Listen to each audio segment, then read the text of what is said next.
What's up, Fungal Associates? Welcome to Completely Arbortrary. This is the podcast about trees and some other related topics, including spooks. I'm one of your hosts. My name is Alex Crowson. And of course, over there on the big green couch, we have a Casey Clapp. Hi, Case. Hello, Alex. It's great to see you. It's good to see you, Casey. I have some interesting information that I learned this morning on your Instagram. Interesting. Okay, tell me. At Clapp 4 trees. Yes. That's the number 4, and that's 2 P's. Yep. There's no P in trees. Oh, Alex. Anyway, Casey, on your Instagram, I saw that you... I'm a little nervous. Casey, you're a 10, my man. What? And by what does that even mean? I mean you're number 10 on the Pacific Northwest Independent Authors best-selling list. Yeah, I am. Isn't that fucking crazy? Is that an objective list, or is that like released by some publication? I believe it is objective. Based on statistics. Based on, how many books are sold to independent bookstores, or maybe buy from independent bookstores throughout the Pacific Northwest, including Washington, Oregon, Idaho, Alaska. And I don't know if that includes BC, honestly. Okay, that's great. So that was for the week of October 5th. And my publisher sent that over, and they were super stoked. That's awesome. Of course, I obviously am too. So here's my goal. I have plans to write another book in the future. Yes, of course. And the number one book for trees, like overall, everywhere, all the time, The Hidden Life of Trees. Sure. With by Peter Vallenden. I have aspirations in the future, not now, sometime, to take that top spot. Okay. I'm going to work on that, and I'm going to put out a book that is going to be better and more interesting. Maybe just more updated, not the his out of date, but a different book about trees that is going to usurp that position. Casey, I have full confidence in you. I mean it. Thank you. 20 years from now, we're going to remember this and be like, wow, he would go on to buy Neverland Ranch and... Oh, and he was famous forever. Yeah, that would be great. I'm going to buy Neverland Ranch. I chose Neverland Ranch. Of all the ranches you think I want. Skywalker? That's probably the one I would take, but I hear you. Whatever. All right, Casey. Well, today we are talking about another spooky tree. I'm actually a little worried about this one. I know. I hope we don't summon any evil spirits talking about this tree. Me too. We'll have to offer something at the ofrenda, potentially. See. This is the Manzanilla de la Muerte, and we have to do so after a break. We'll be right back with Completely Arbortrary.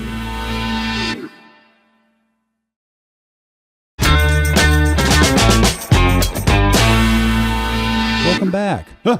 Sorry. You okay? Yeah, that was just our spooky what'd you intro. See? Oh, my God. I saw a Mexican ghost. Oh, God. How did you know? Casey, today we're talking Manzanilla. Yep. De la Muerta. That's if my right. Spanish classes paid off in the long term, I believe that means the little apple of death. That is exactly what that means. Yeah. The scientific name is Hippomane mancinella. Okay. Hippomane mancinella. Okay. All right. Hippomane mancinella. Perfect. Oh, we nailed it, Alex. I've never heard of any of these things, so I'm excited to talk about it, Casey. So let's imagine, as we do every episode, that you and I are walking through a graveyard on Dia de los Muertos. Oh, yes. It's very scary. And we come across some little death apples. Let's ID this tree, Casey. So our little tree here is a really interesting little apple.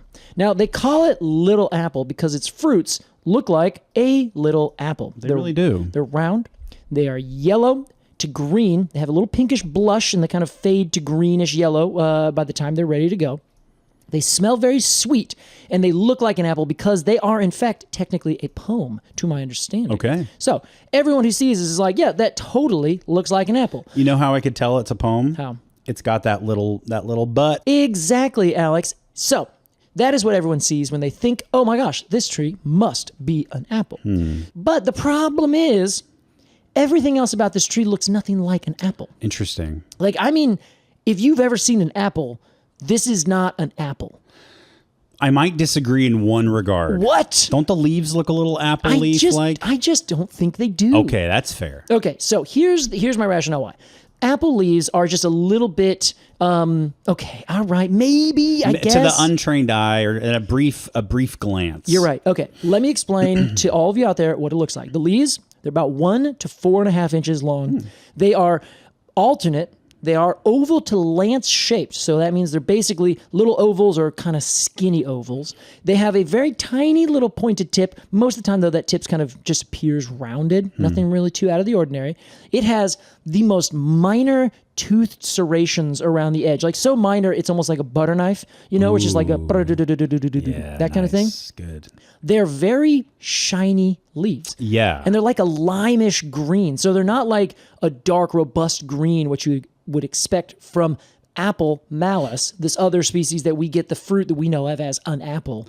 No death associated with it. Well, there's the fall of man, but it's not the death of man. Have you seen Snow White? Oh, no, I haven't, but I have heard that she actually just falls asleep. That's true. The witch didn't put enough poison in it. Yeah, she really Just didn't. knocked her out. I also should note, I have in fact seen Snow White. You haven't? I have. I said earlier no, and then I needed to correct the record. Gotcha. Well, Casey, I really like about these leaves is it looks like somebody took a highlighter and like outlined them, and then like the center. Totally. The mid-vein there. Mid-vein. Yes. That is a notable thing for this leaf in particular that people call out as something to note about when you're identifying it. Yeah, bright yellow, lime green. Yeah. Now, okay, so when I look at like a picture like this one, it looks kind of like an apple. But apples are like fuzzy leaves. In fact, I think it looks more like a fig or something like that. Sure, yeah. So like I get it, but like, I don't know. If you're starting to just say a leaf looks like another species just because it kind of looks like it, you could do that for literally anything. Well, sure. Like so many leaves just look just like another leaf, that right? pig looks just like a dog. It's got 4 legs and skin and sometimes hairy, depending on the kind of pig. It's true. So I'm like, I don't know, 50-50. I see it, but the fruit itself, I totally get. I think, yes, that does look like a little tiny apple. I hear you. I see you. But it also grows in mangrove swamps. Whoa. This is a cool. part of those mangrove forests. Wow, so no kidding. You remember, Alex, when we talked about mangrove, it was like, okay, there's the mangrove, the trees, like the red mangrove, the white mangrove, which are different genre. In fact, this is in the Euphorbiaceae, which we'll talk about a little bit more. Okay. The white mangrove is also in that family. Oh. The red mangrove is in a completely different group of plants. So there's also this like, the forest is called a mangrove forest. Like those are all, like going to the mangroves, Yeah. So this is one of those forest trees that grow in the mangroves. With the other with mangroves. Yes. Now, if that's not confusing to everyone out there, I don't know what will confuse you.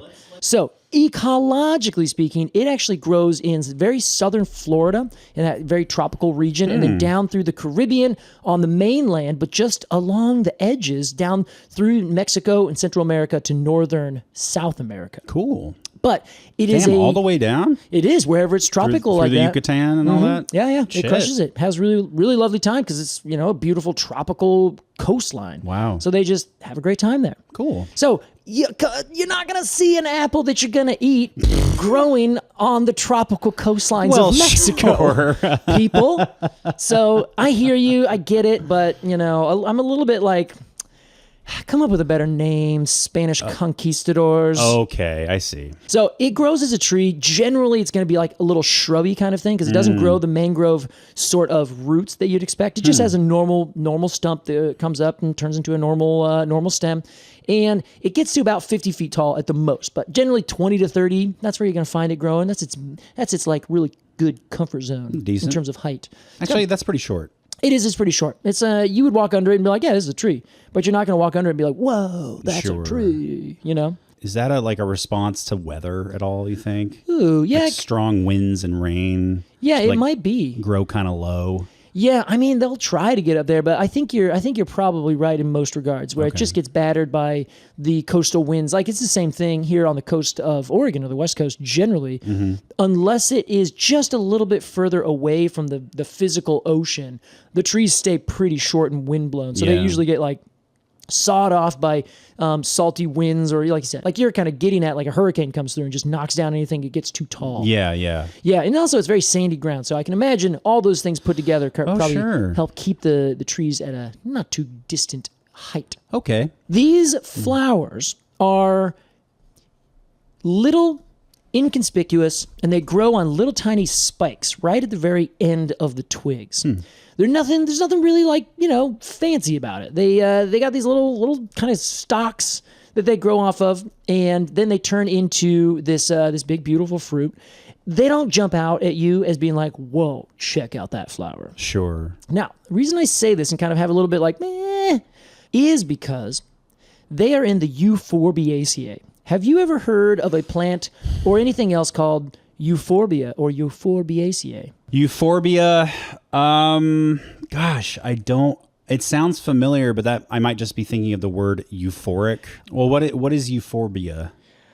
Euphorbia is a plant called the spurge. By the way, euphorbia would be a great antidepressant name. Oh, absolutely it would be. It's a little, you know what it is? What? It's a futuristic little orb of light that follows you around, giving you constant vitamin D. Welcome to Euphorbia. And it's an orb that makes you euphoric. It's a euphorbia. Love it. This is Euphorbia. Mm-hmm. I kind of want it to be like a Furby that has little eyes and a little beak mouth. Yeah. But then also does all the things that you just described. Cool. So it's a Euphorbia. Euphorbia. Okay. It's euphoric being a furry. Yeah, maybe your idea is better than mine. So Euphorbia is a really interesting genus of plants. It's in the Euphorbiaceae, and they have a really unique style of producing flowers. Okay. They are classically the flowers that I think you have probably seen. Many of you also out there have. Their flowers are in the genus Euphorbia, not necessarily the whole family Euphorbia, but they have little flowers that essentially look like little Shrek ears. Oh. In particular, there's one plant that is kind of like, I think it's a Mediterranean species that is semi-invasive, but there's a lot of different species of this group. I think there's like 2,000 out there.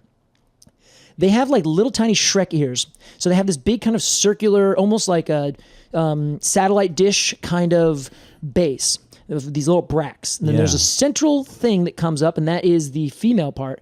And then there's like little two plant parts that come up from the side that are also individual stamens. They have these little like circles that look like little Shrek ears popping out. That's adorable. And they smell horrible. Oh, no. I hate Do they smell like an ogre? I kind of think they do. Okay. But this is the thing. I cannot find somebody else in this world who hates them as much as I do. Interesting. I hate euphorbias. I will walk around and kill them if I have the chance. Oh my gosh. But people don't want me to do that because they're like, hey, I planted that in my garden as a particular thing. What can you relate the smell to?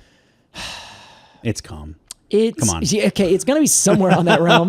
Yeah. You're gonna say, okay, here's the calorie pear and it's semen flavored flowers. Oh, Jesus. Then right over here is euphorbia. It's not quite semen, but maybe it's just not human semen. It's semen from something else that you also don't want to deal with. Like a whale. With a little bit of stinky mushroom or cheese added in. Okay. It's not going to like knock you off your socks. It's not going to be like, whoa, I can't get near that. It's not one of those things that's like horrifically bad. It's but if just you get up to it. Yeah, but you know how some people think that cilantro tastes like soap? Sure. To everyone else, it's like, oh, this is super delicious. To those people, they're like, this is awful and this is horrible. I don't know if it's genetic in this case, but I walk by and I'm like, I hate that smell. Yeah. I don't want anything to do with it. You've got the euphorbia gene. Exactly. Where I think everyone else is like, honestly, I don't really care what it smells like. I'm very interested. Yeah. If I get the chance, I will tell you where it is and I will bottle it up and I will send it to you. Like a stink bomb. Yeah, exactly. It's like, I think in Jackass they did that. Someone farted in a jar and they put it into someone who was wearing a gas mask and then they vomited. Those jackasses. Those guys are so funny. Gosh. Did you know that what's the big guy? Famous dude? Yeah, Johnny Knoxville. Johnny Knoxville. Knoxville's not his last name. It's actually Clapp. Is he really? He's two Clapp. P's? He's got 2 P's, baby. Oh, that tracks That's my so boy. hard. That's my boy. That's like if you didn't get really into trees. Yeah, okay.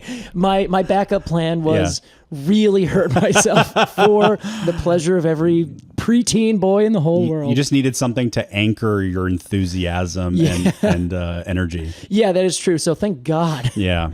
So I really don't like euphorbia. Okay. This is in the Euphorbiaceae. It's not as bad, but the big thing that everyone wants to know about is why did Linnaeus name it Crazy Horse Little Apple? Crazy Horse? Yeah. So you remember that scientific name? Yeah. Oh, yeah. What was that scientific name, Alex? Hippomane. Hippomane. Hippo means horse, That's right. and mani means essentially crazy, Maniac. like mania, Yeah. maniac. And so, for some reason, Wow. there was a plant that Theophrastus, the Greek plant guy from thousands of years ago, he named one plant. He said, "Oh, this plant is that. It makes horses go crazy when they eat it." Interesting. Nobody quite knows why, but Linnaeus chose that for the genus of this tree. Interesting. Because he knew about it way back when he started his whole classification. I mean, they look like apples. Horses eat apples. Yes, and this makes this is the apple that would make a horse go crazy. Maybe he read some like conquistador diary. Yeah, That was like, yeah. my horse loved the apples of the sea. Yes, I think you very well could be right. Okay. When we say it makes horses go crazy, they love it. They go crazy for it. Or like it turns them mentally insane. It turns them mentally insane. Wow. And here's why. This tree, just like many others in the Euphorbiaceae, and in particular Euphorbia, they let out a white latex. That is their sap. It is in the fruit, it's in the leaves, it's in the bark, it's in the flowers, it's Okay. in everywhere. It's in the wood. And it is a horrific poison. Oh, no. To you, to me, to dogs, to every single thing that horses. eats it, except for like a turtle, apparently, like a giant tortoise on the Galapagos Islands. Okay. And some lizards, some iguanas. Wow. Yes. Wow. Okay. So it has, it's just this white sap. So there's always famous photos. In fact, if you look this up, you will see the same thing over and over and over. And I can give you the quick version.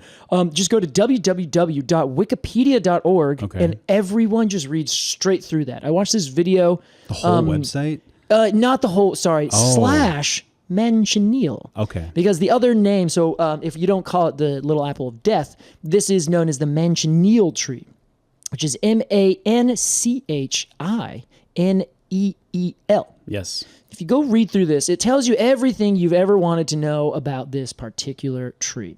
And it also, of course, has some really funny, like, historical accounts. And I was watching this video. It was a fine video. It was 2 years ago. Classic, like, we have 1 million followers. We just got to put out education videos all the time. Okay. Not really interesting, but, like, the research is, like, good, but service level. Okay.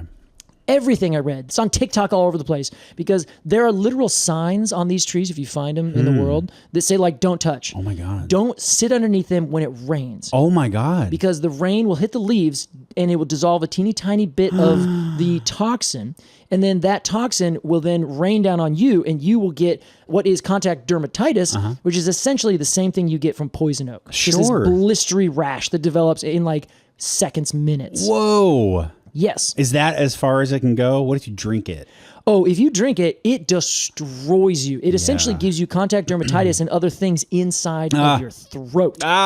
It goes down really, really badly. I bet the Jackass Boys would do that. Oh, I don't think they would because like there is a legitimate possibility that they would die, even though. I mean, most You things bet. they do, there's a legitimate possibility they'll die. Yeah, I suppose you're right. So, forbol is the thing. That's PHORBOL. Okay, 4-ball. Yeah, so like think euphorbia, euphorbiaceae, Oh, yeah. forbol. Okay. So forbol is the big chemical that causes all the trouble in the sap. And it is like that plus different resins that are in it, tannins, saponins, which are things that make things in the Sapondaceae, which is the soapberry family, which includes maples, all that kind of stuff. They're like just filled with this little cocktail of really horrible things that would just are 100% designed for you not to eat them, not to touch it. Don't eat anything about these leaves. Here's my question. Yes. Oh, it's in the fruit, I'm guessing, as well. It is. It's in everything. So Specifically the fruit. Why would you put... Is this a thing where like it puts a little bit of poison in the fruit so that the bird who eats it will shat it out? You know, this is a question that I had. But usually that's just on the on the seeds, right? Exactly. Okay. So that you want to eat the fruit. Yeah. Because the fruit has the seed inside. It's kind of like the vessel that then transports it through, right? Yeah. So it's the little prize that you get. Uh-huh. So in this case, I cannot find something that has said, oh, here is the ecological reason for the fruit to have developed this. No one seems to really have gone into detail about it. I've got it. What is it? It's an ecological anachronism. It might be. I bet you it is. That's the one thing I could think of where another animal would eat it and be totally stoked about it. Totally. Those giant sloths. Yeah, exactly.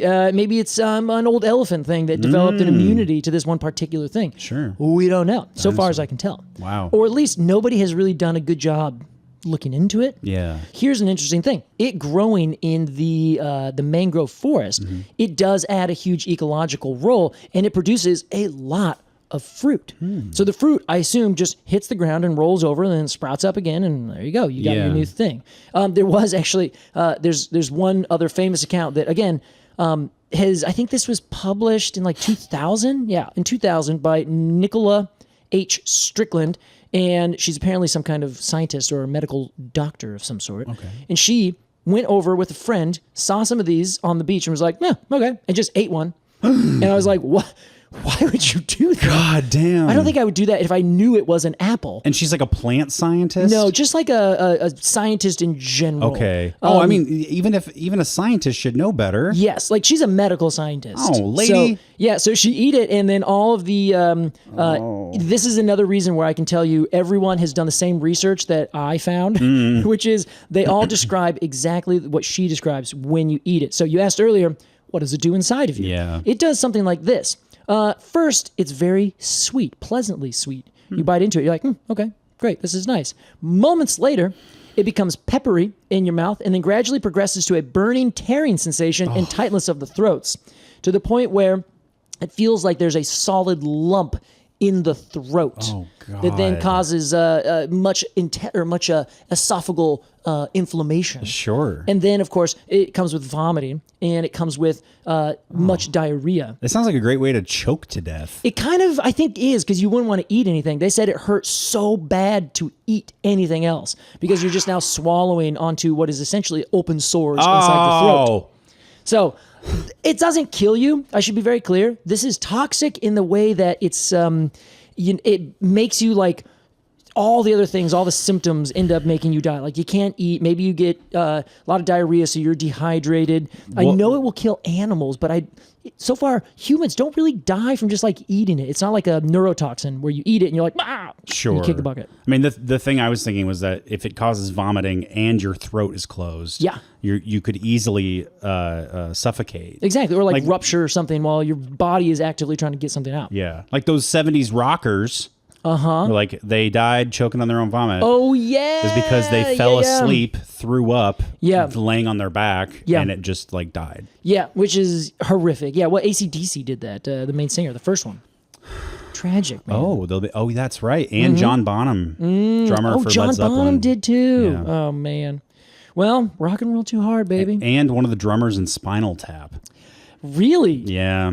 This sounds fucking horrific. It does, and you know what? Oh my god! The fact that the particular foreball that is on the leaves and everything, and just it's water soluble. So if water hits it, it will dissolve just a tiny bit off the leaves, and it will drip on you. So if you're just chilling underneath this tree when it rains, you will get little blisters all over your skin wherever a little drip had touched you. It sounds like what's that acid that you can't touch? Chlorophyllc or hydrochloric acid. Hydrochloric acid. Yeah. Chlorophyllc. I've been talking about trees too much. Baby, you're on my page now. This is the real chlorophyllc acid. Yeah, it sure is. Yeah, so here's the other horrifying thing, though. The native peoples in this area, in the Caribbean, down in Florida, they knew about this and like how bad it was. Sure. So they would actually get it. How did they not get it on their hands? I have no idea. But they figured out a way. They would put the sap onto arrows, and then when they shot animals... Wow. Or conquistadors, they would die from it because way back then their health was already pretty shot. So and it gets into your blood. Well. Yeah, and it causes like a huge amount of damage to you. I don't know if it like spreads throughout your body, but the internet, Wikipedia, that famous website I just told you about, they have some really funny examples of like old people going to basically they tried it for some reason or were like cutting down wood and then had people like go blind for a couple days. So it's just like these dumb Europeans came over and they just started chopping down this random tree, brought the stuff back, and then were just screaming in horror for the next several days. Oh my God. Now, if that's not like hardcore, that's pretty cool. I don't know what is. So is this tree poisonous or venomous? This would be poisonous because venom is delivered to you, poison you ingest. That was a test. Thank you passed. I'm proud of that. There is also one other funny thing that I learned about this. There's a movie called Wind Across the Everglades. Came out in 1958. Okay. And there was a poacher called Cottonmouth, played by one Burl Ives, or I think maybe Burl Eves. Okay. And he tied a victim to the tree in this particular species, and he said, this is the only tree that carves its initials in you. Oh my God, what a cool line. And I was like, yes! So I was like, all right, who is Burl Ives? And I look up this guy. Look at that amazing shot. Pretty good. You guys got to look this guy up because it's his, like, this photo in 1958. It's when he's playing Cat on the Hot Tin Roof. And he's just like smoking this huge cigar. He's got this like determined look. And then you need to go over and look to see what his name is. His name is Burl Isikle Ivanhoe Ives. I-C-L-E. Ickle. I would say maybe Easel. Burl Isikle Ivanhoe Ives. Wow. Ba-ba-ba-ba-ba-ba-ba. This man was also a singer, Casey. This man was also a singer. Guess what he sang? A Holly Jolly Christmas. That's right. Rudolph the Red-Nosed Reindeer. He was the narrator in Rudolph the Red-Nosed Reindeer, that famous little animated thing. Great voice. Yeah, right? And the Big Rock Candy Mountain. No kidding. This guy Holy is famous. Wow, Never Burl heard Ives. of him. Burl Ives. There you go. Okay. So he played a character who tied up this guy Wow. to a tree that carves its initials in you. Hardcore, Casey. Now, here's the thing, Alex. Everything I found about this tree, everything about it, it's got a bad name.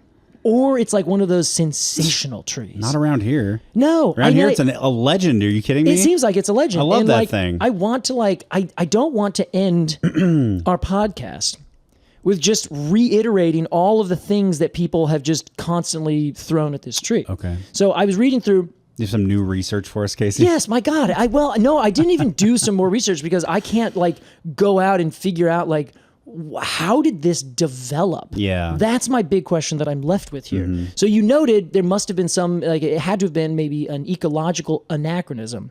But still, like, why else would you put this kind of toxin in your fruit? Yeah. Your leaves, your bark, your everything? Totally. Yeah. But like, what would have caused that to be? And why is it in this entire family? It's the fifth biggest family in the entire world, Euphorbiaceae. And most of the trees have this same thing. Is it potentially a mutation that was successful? I suppose you could be right. Obviously, it was successful. And there's only a few that aren't really super bad. But this family includes the ricin bean. So like, so many different parts and plants of it are really caustic to humans. The what? The ricin bean? I thought you were saying rice and beans. Oh, no. It's like that grows on a tree? They grow like a tree together. A big plate of rice and beans? Yeah, they just come out. Damn. It's usually get in spring and early fall, Mexico's crazy. Yeah, man, their trees are pretty Sounds cool. amazing. Okay. So I just don't know, and I want to know, but I need somebody who does research that is not like, oh, I do research and I tell you about the trees. I want someone who's like, no, I'm going to go like scientifically dive into this. I want somebody to go out and write their dissertation on why this tree is so overkill. Yes, I need that answer. Yeah. Because I think that would explain so much more about this tree than just like the TikTok videos of people being like, don't touch this tree, and like showing the signs behind you. So it's just like... Which is kind of the depth of the research that's been done. Yes, exactly. And I'm like, oh, God, like, okay, it's sensationalized. Like, even Guinness Book of World Records is like, this is the most dangerous tree in the world. I'm like, okay, really? You're going to think this is the most dangerous tree in the world? It hasn't even killed anybody in recent records. I'm like, come on. We can do better. We could totally do better. I think we should. I mean, we've covered trees. I mean, the Shrike uses trees or uses like the spikes on certain trees to decapitate, or not decapitate, but hold on to different animals and things. Like, I don't know. I think that makes the Shrike dangerous. That is true. Okay, the tree is at least associate in this case. Sure, yeah, that's an accomplice. It aids and abets. But yeah, there's a great article that I found that I recommend that everyone read through. It's in our notes, and it has a really nice like description of it. There are all these different people in departments of botany all over the world, but they are like no one has actually been able to say like physiologically, ecologically, where did this come from? Yeah. And I wonder where how that process starts. Like how do you go back in time? I mean, my big thread that I would follow. Yeah. Tell me what you would do. Is ecological anachronism. Okay, so you would be looking for what can we find any evidence of it in the poop of a thing that has died? Sure, yeah, from 18 million years ago or whatever. Yeah, which is hard because I mean it grows right on the coast, so a lot of that stuff kind of decomposes quickly. Oh, sure, or it might be in the seabed. Yes, because the sea levels have changed. Could we figure this out? I remember, there's this famous thing of a cave that has mammoth bones in it because way back when the water was so low that a mammoth walked in there, died. Oh. And then the water went up over the top. Pretty sick. I'm sure when was that found? Oh, I have no idea. It was somewhere in Mexico, I think. Okay. If it was found like a really long time ago, I bet they were like, this is proof of Atlantis. Oh, yeah. Which is, I mean, equally as cool. So also, let's get some scientists on that again. Like, don't let that die. Yeah. And they were huge. They were gigantic. Look at the size of their rib bones. Well, Casey, we got to give a rating to the Manzanilla de la Muerte. We got to do that after a quick break. We'll be right back with Completely Arbortrary.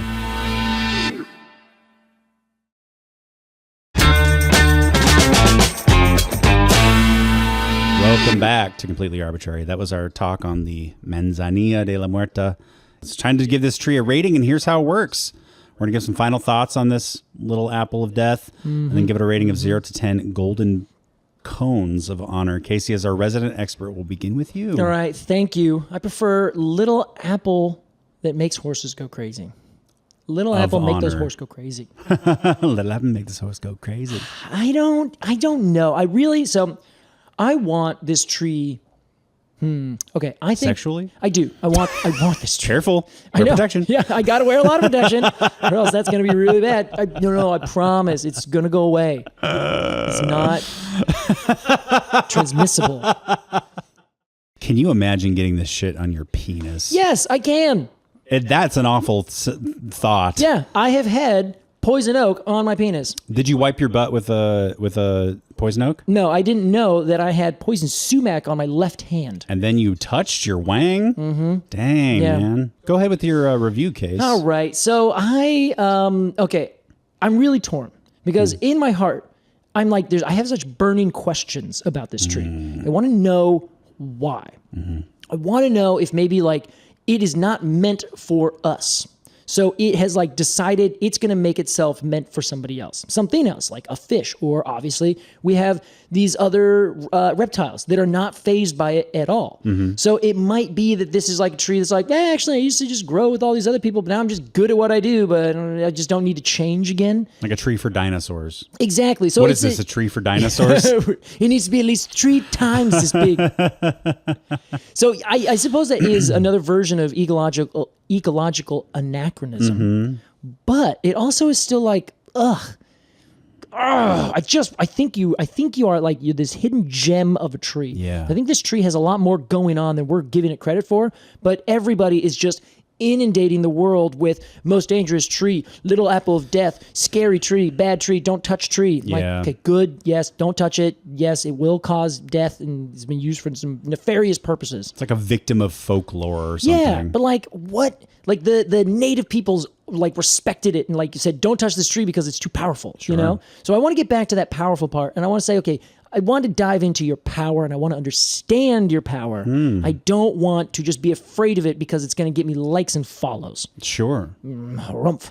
Casey, this touches a couple nerves for you. It does. So I'm going to give it a 7.5 because it's a fine tree. Actually, I'm going to give it a 7.3 because 0.5 is too high. Sorry, it's not personal. Sometimes you just got to know where it lies on the spectrum of other trees. What lost it to 0.3? 2 in half a second. Yeah, I wanted. I think 3/4 was just too high. Just felt too much. You said 0.5. Yeah, 7.5. That's 3/4 out of 10. Oh, So I'm going less than 3/4. Yeah. okay. I got you. I got you. Okay. So I think it was in my heart, and I said it, and I just felt it feels good. Like if you're standing in a space and you're like, I'm just gonna take there's a little step to the right. Okay, that feels good. That's nice. Okay. That there was a feng shui wrong with there was a review feng shui energy blockage. Exactly. Okay. Now I'm flowing again. Wow. So speaking of peeing. yeah, exactly. So I dig that this tree will let you know quickly and explicitly. Yeah. Don't touch me. Yeah. Don't look at me. Don't feel me. You know what? Don't even sit underneath me. Yeah. To shade yourself from the rain. Kind of makes me feel like this tree's a little bit of like, hey, I hate all of you. Yeah. 7.2. 7.3. 7.3. Yeah. Okay. Fabulous. Okay. What do you think? You got opinions on this tree? I think it's great. What? I love any. I love any tree that fights back. It's true. This is a thing that you do like. And this might be the most incredible example of that. Yeah. Well, I think I discovered something about myself. I like the danger of this tree. Oh. The aggression of this tree because it doesn't look like outside appearances. Mm-hmm. It's a nice little tree. Yeah, looks okay. And then you cut into it and it's like, Gah! And it's got like full of acid and it'll fucking bite you, Yeah. Like I think that's really cool how it looks completely normal until you fuck with it. And then it transforms. It's like a mogwai turning into a gremlin. That's exactly what it's like. Don't feed it after You midnight. took the words right out of my mouth. And I like that better than a tree that has spikes all over it. Ooh, look how dangerous I am. Look how it's spiky. Oh, I see. I'm like, I'm just gonna walk away. You can't trap me. Like you're not. I see you. If somebody was like starving, there was like a castaway situation. Yeah. Tom Hanks. And they found this tree, and it'd be like a devil's, what is that called? A monkey's paw sort of thing. Like, you found food. Oh, yes, I see. And it will fill your stomach, but it's full of dangerous acid that's going to turn your throat into someone with eczema. Yes, it will turn your throat into someone with eczema. It will turn your throat into someone with eczema. It will turn your throat into someone with eczema. Ah! Oh, my gosh. Someone with there it is. eczema. Ah! We summoned it. So I'm going to give this tree, gosh, I am going 7.5 to make up for your change of feng shui. Wow. Okay, that sounds fine. Then that Actually, okay. 7.7. 7.7. So it averages out to 7.5. Yep. You dog. That was Manzanilla de la Muerte. Casey, it's time for a game, and this is a classic, well loved by all, young and old. This is Family Tree. It's a common condition in this day and age for Casey and Alex to anthropomorphize a tree. Is it Zeus of Olympus or Saruman? Some people say it's even Admiral Thrawn. You know there must be some kind of rules to this silly game. But all we can see is an opportunity for a segment on completely arbitrary. Maybe Jean-Luc Picard as an elm of some kind. And the kid from Up is a ponderosa pine. There's room for yous, mahoganies. There's room for the hosts to disagree. It's a podcast game called The Family Tree.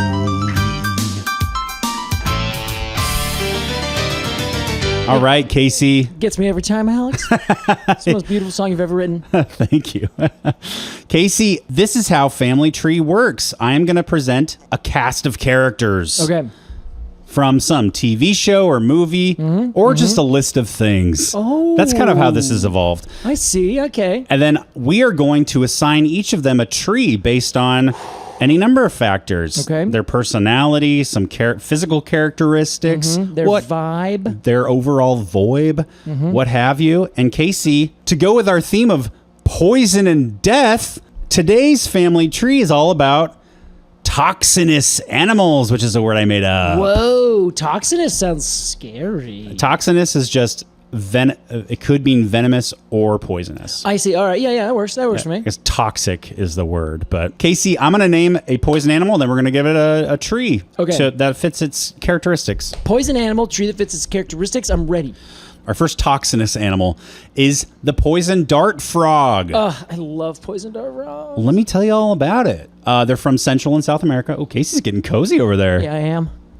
He's like, my job's done. I get to play a game. Let's have fun now. It's from Central and South. It's endemic to Central and South America. Yeah, okay. They have brightly colored bodies. Famously, Dendrobates leucomelus. Oh, yeah, okay. That's the yellow banded poison frog. So you've seen like bright yellow and black. I was going to say, it looks like a yellow and black cow pattern. Totally. Okay. Beautiful animals.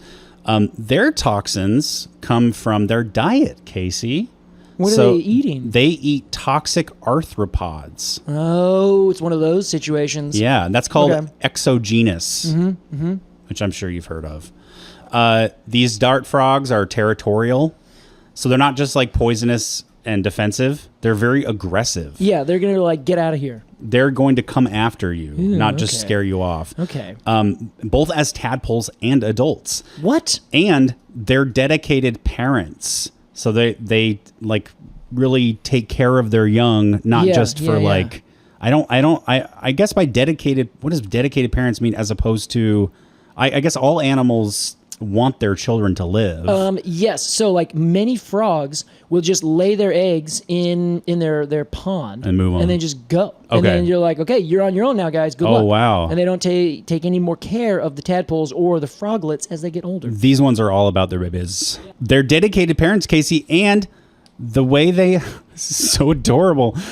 They lay all their eggs, and then they turn into tadpoles in the water, and then they go, it's time. The tadpoles latch onto the mucus on their back, and they bring them up into the canopy and deposit their babies in a little pools of water in epiphytic plants. That's amazing. It's so cool. So that's poison dart frog. Wow. Okay. So what tree could be a poison dart frog? So I can give you bullet points. Central South America. Yep. Brightly colored. Is poisonous because of what it ingests. Yes. Okay. Okay. And good parents. Jeez. And aggressive and territorial. Yeah. That's what I want. I want an aggressive and territorial tree. Yeah, maybe a tropical tree. A tropical tree that is also very, very much a like early succession. Like it's going to take over where it starts to grow. Totally. But I don't know any of those. I'm sure there's a better one. But I want it to also be. Like I want to have big flowers, but also spikes. Okay, I'm thinking like a mesquite or an acacia or something like that. Oh yeah, sure. Big beautiful flowers, but if you get too close to it, it's gonna like zing you with a giant spine. I love that. So, but I can't think of any particular ones other than like in Mexico and like the warmer places. There's the bullhorn kind of guys, right? Oh sure. Those ones are huge and like very pokey. You don't want to touch them. Well, I'm sure that a tree exists fitting our criteria. Yeah, but the tropics are its own thing. It's its own thing. Yeah, what are you going to do? Yeah. Okay, so it's got to be... Okay, so it's going to be... Let me just give the description. You guys can look it up. Okay. It will be an acacia that has very long, sharp, uncomfortable spines. And, ideally, ants that live in those spines so that if you bite into it, it is aggressively going to attack you. Bullhorn acacia. Something like a bullhorn acacia that also has gorgeous big flowers that you're like, wow, that's so pretty. But in this case, you're actually being warned, don't come near me unless you're a bee. The poison dart tree. Casey, our next animal Okay, what do we got now? is the blue-capped ifrit. Okay, all right. That is a bird. You describe this. I'm going to look it up. Okay. This is a small perching bird. That's the family it's in, the perching birds. It's native to the rainforests of New Guinea. They have a potent neurotoxin in their feathers and skin. Really? And it's attributed to a diet of chorusine beetles. Whoa. So that again, this is an exogenous toxicity. Wow. Their diet makes them toxic. I have never heard of a bird that is doing that kind of thing. Yeah, you're right. It's a passerine bird. Mm-hmm. Those being those in the perching bird situation. That's right. Huh. And they're very non-aggressive. They hang out in little groups in high-altitude forests. And if you went and picked up one of these birds, Yeah. it's not going to kill you, but you will probably start sneezing and have scratchy sinuses and have a little bit of contact dermatitis. But Really? pretty minimal, I think. Yeah, but it's like, don't eat it. You're going to hate that. Yeah, don't eat that live bird. Wow. Put it down. They usually birth 1 egg per clutch, Casey. 1 egg per clutch. Yes, and it has camouflage. Their shells are camouflage, so they're black and purple. Amazing. And then both parents are involved in nest building and chick care.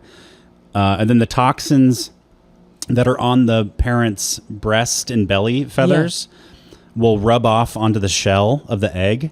What? And so if something tries to attack it, it'll be like, oh, it's covered in fucking... Yeah, they'll get Poisoned. Poisoned. Yeah. They'll at least get contact dermatitis. That's right. The word of the day today, you A guys. little added layer of defense. I cannot, and this is the ifrit. Ifrit. Ifrit. Wow. Or Ifrit, maybe. But a beautiful little bird. Incredible. So I like this in juxtaposition to the poison dart frog, who are really like aggressive. And Yes, will come after yeah. you. These guys are like social, sweet little birds. They just happen to. They don't even know that they're poisonous. I think. Yeah, they just happen to be that way. Because Interesting. of all the fucking beetles they eat. So this so if we're thinking of a tree for this, Mm-hmm. there's gonna be a tree that's like, yeah, like don't eat me, but like I'm not gonna like force you not to. Yeah. I'm just gonna like let you figure it out a little bit. And if you do, nothing terrible is going to happen. Maybe a Yeah. little irritation. It's gonna be a little irritating. It'll be enough that you're gonna let me go. And here's a little thing. Yeah. They, like I said, they hang out in small groups in high altitude forests. So maybe a tree Yeah. that grows just like its population is really spread out, and Mm-hmm. a one little population might be like 5 or 6 trees. You Yeah, know? okay, yeah. Ooh, that's hard. This is hard. So I'm thinking of like a tree that was like, it's not going to be the tree that like jumps out at you. It's not going to be a tree that's like, I'm going to aggressively attack you. Mm-hmm. This makes me feel a little bit like, no, I don't know. The first thing I was thinking of was kind of a pseudo tree called Aurelia spinosa. Wow. Which is what devil's walking stick is what it's called. Oh yeah. And mostly, it is covered in like a bunch of spikes, and a lot of them. There's another tree I can't remember what it is, but it's spikes. The end of each thorn is covered in a little bit of silica, so it kind of gets in and kind of gives you a little infection. Ooh. So like it doesn't really kill you, but you're not gonna like it if you just kind of walk by it. Yeah. This is more of the gimpy, where it's like this tree that is just out there, it's growing. It's not gonna be like wildly taking over any forests, but it'll be like, hey, here I'm here. Don't walk by me, and if you do, it's gonna hurt a lot. It's not gonna kill you. And it maybe doesn't look like it could hurt you. Yeah. Because all the little needles are so small. Yeah, exactly. It's hard to see, but it's covered in the whole thing if you look Yeah. really close, and if you touch it, certainly you'll figure it out. That's pretty good, Case. Okay, yeah, I think I might go with that then. All right, gimme. Next is the monarch butterfly. Did you know monarchs are poisonous? I actually did, yeah. Pretty cool. So monarchs are milkweed butterflies. So they pollinate. The article said that they're iconic pollinators, which I really liked. Wow, iconic. Probably the most familiar pollinator in North America, besides your humble bee, I suppose. And the reason they are poisonous is because milkweed. Yeah. They pollinate milkweed. They get it all over them. And they eat it, and it makes them not taste so good. Exactly. These are all animals that are only poisonous because they eat something and then take on those toxins. Yeah, and in the last decade or so, we've learned a lot about gut health in humans. I'm like, I think humans are kind of the same. Like if you eat a bunch of shit, if you eat a bunch of junk food, you're gonna have a bad personality because your body is so upset. I was going to be upset at you. Yeah, you're a poisonous, toxic person. Interesting. How about that? Okay. Here's a fun fact. Yeah. The monarch butterfly was named such in honor of King William III of England King William III. because of the butterfly's beautiful color Yeah. It referenced King William's second title, which was the Prince of Orange. And Casey, this is the first butterfly to ever have its genome sequenced. Yes, that is true. It's very highly researched little animal. Oh, absolutely. Yeah. I mean, if all you out there are more curious, go look up the Oyamel fir. That's right. Well, yeah, Casey, what do you think? So we're looking for an orange. If we can get an orange tree that was named after a king or a queen.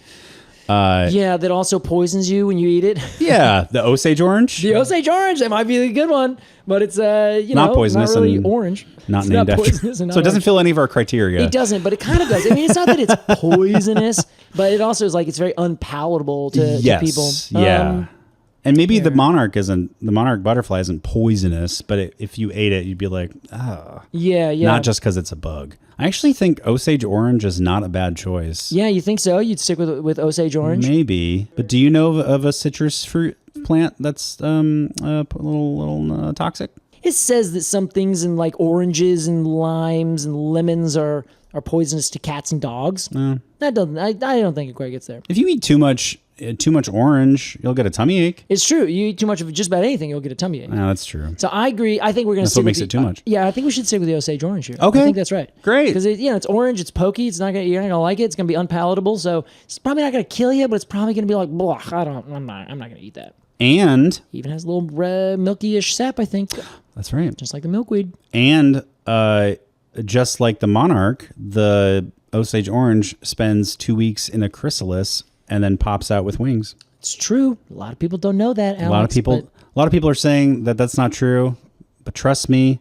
Okay, Casey. Well, that was family tree. Jeez. Okay, so I'm like a little nervous now. I feel like everything is somewhat poisonous a little bit. I think so, probably. This is where I'm at. Now I don't want to go out and touch anything. The world is filled with toxins. God. Casey, it's time for our completely arbitrary AMA. Oh, right, Alex. What do we got today? This week we got one from Chandler, Hello, Chandler Witherington. I presume.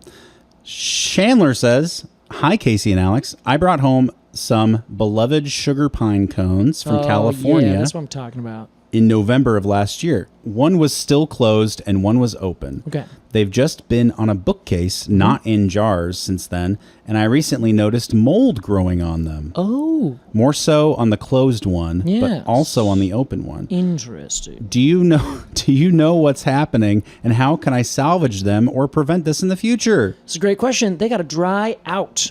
Oh, is It's this like too moist. you put your towel, you throw your towel on the ground Yeah. after using it, and it's going to get moldy because it doesn't have like It's not going to dry out. airflow. Exactly. So what's going on has happened to me so many times. I'm sure. Where I take a nice cone, I'm like, great, this one's good to go. I've let it dry just a little bit, or I didn't think about it and I just put it in a jar, and then lo and behold, the whole thing turns to a giant, like, fuzzy pile of mold. Ew.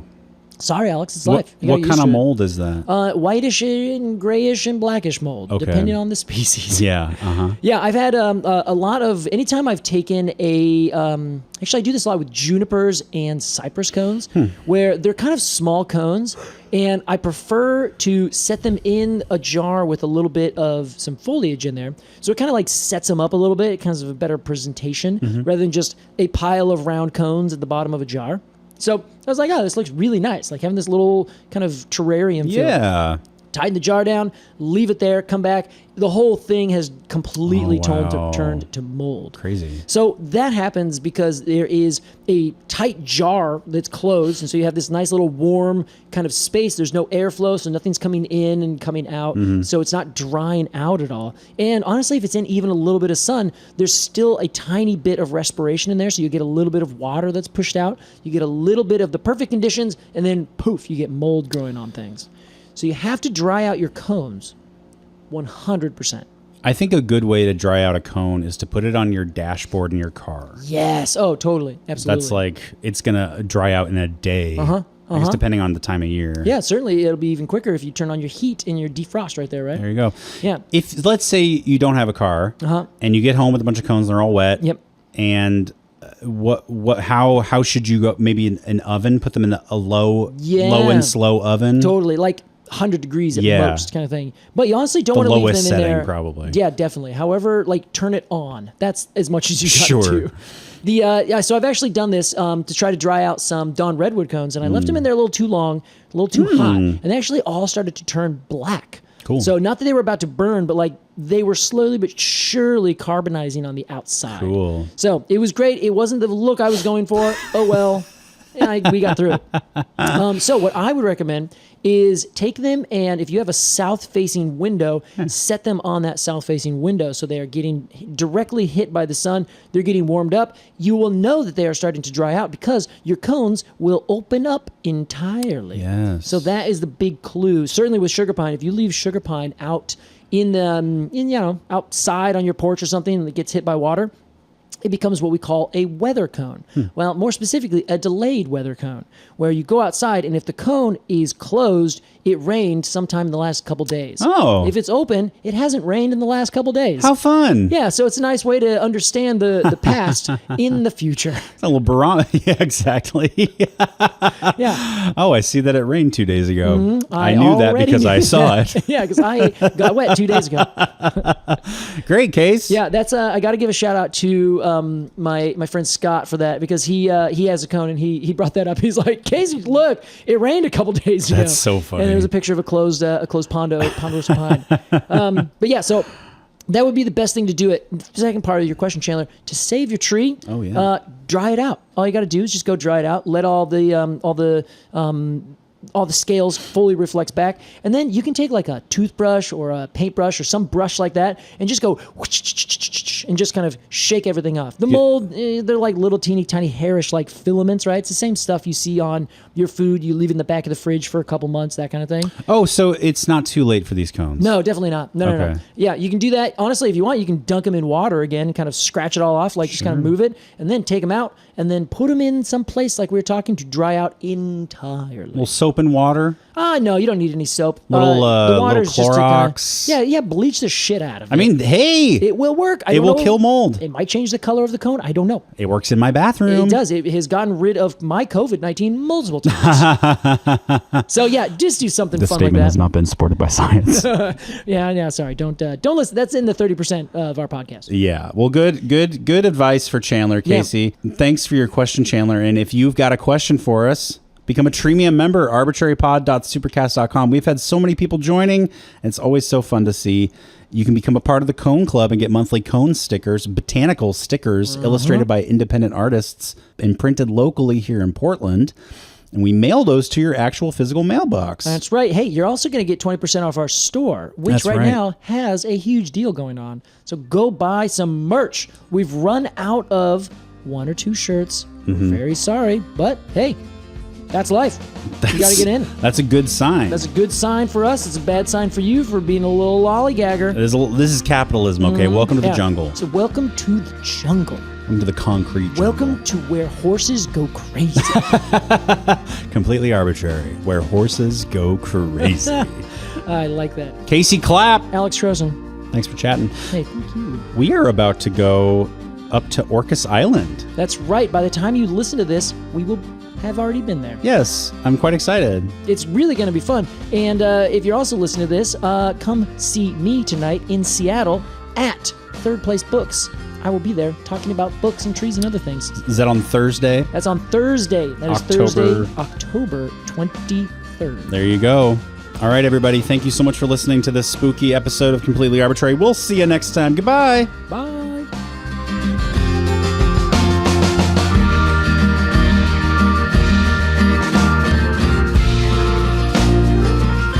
Completely Arbortrary is hosted by Casey Clapp and Alex Crowson. Our music is by Aves and the Mini Vandals, and our artwork is by Jillian Barthold. To support the podcast and get rewards in return, become a Treemium member at arbortrarypod.supercast.com. Thanks for listening.